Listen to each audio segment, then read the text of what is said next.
त्याच्या खाली स्टॉप वॉटरची सोय नाही आहे, गटर्स नाही आहेत, गटरची कनेक्टिव्हिटी अनेक ठिकाणी नाही आहे. आणि काय होणार आहे येणाऱ्या पावसाळ्यामध्ये? आता प्रत्येक वेळेस हा विषय खरं तर राजारामपुरीचे बरेच विषय मी प्रशासनाशी संपर्क करून त्यांना कळवलेले आहेत अडचणी. खरं तर राजारामपुरीमधून सगळ्यात जास्त टॅक्स आपण महापालिकेला येत असतो आणि तिथं व्यापारपेठ देखील आहे, रेसिडेन्स आहेत, रहिवासी लोक तिथं आहेत.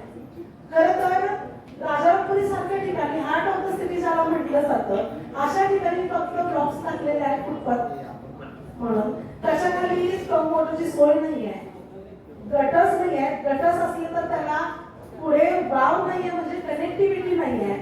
त्यामुळे होतंय काय की जे पाणी गटर्स मध्ये साठतंय ते अनेक लोकांच्या घरात जाते.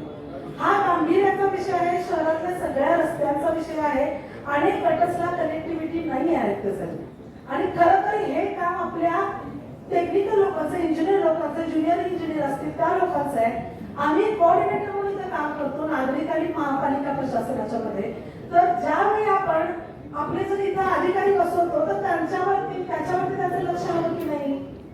फक्त ब्लॉक्सच कसे टाकले जातात, खाली स्टॉप वॉटरची सोय नाही आहे, गटर्सना कनेक्टिव्हिटी नाही आहे, हे गंभीर विषय आहेत. शहरामध्ये अनेक ठिकाणी नदी जवळ नसताना देखील पूर आलेली परिस्थिती होते, जसे आमच्या इथं जनता बाजूला देखील होते. घराघरामध्ये पाणी शिरतंय, घरात प्रत्येक घरात पूर जातो. आमच्या राजारामपुरीमधून नदीचा पात्र जात नाही.